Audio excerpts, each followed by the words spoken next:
സുലൈമാൻ നബിയുടെ ഒരു കഥയുണ്ട്. സുലൈമാൻ നബി അലൈഹി ഇസ്ലാമിന്റെ ഒരു സുഹൃത്ത് ഒരിക്കൽ വന്നിട്ട് അദ്ദേഹത്തോട് പറയുന്നുണ്ട്, നബിയെ, നാളെ നിങ്ങൾ എൻ്റെ വീട്ടിലേക്ക് ഭക്ഷണം കഴിക്കാൻ വരണം. പ്രവാചകൻ സമ്മതിച്ചു. അടുത്ത ദിവസം അവരുടെ വീട്ടിലേക്ക് പോകാൻ വേണ്ടി സുലൈമാൻ നബി അലൈഹി ഇസ്ലാം തന്റെ കൊട്ടാരത്തിൽ നിന്ന് ഇറങ്ങി നടക്കുകയാണ്.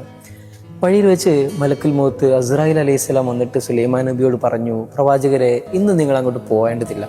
കാരണം അള്ളാഹു എന്നെ അയാളുടെ റൂഹ് പിടിക്കാൻ വേണ്ടിയിട്ട് വിട്ടതാണ്. അതുകൊണ്ട് അയാൾ ഇന്ന് മരിക്കും.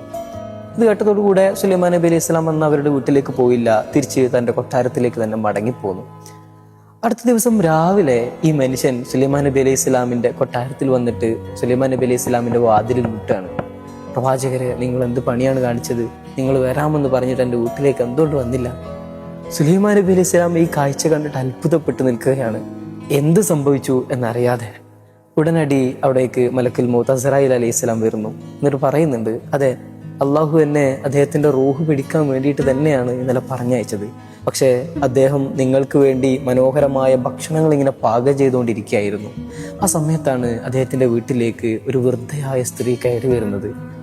മകനെ, 4 ദിവസമായി ഭക്ഷണം കഴിച്ചിട്ട് എന്തെങ്കിലും തിന്നാൻ തരുമോ എന്ന് ചോദിച്ചിട്ടായിരുന്നു ആ വൃദ്ധ അവിടേക്ക് വന്നത്.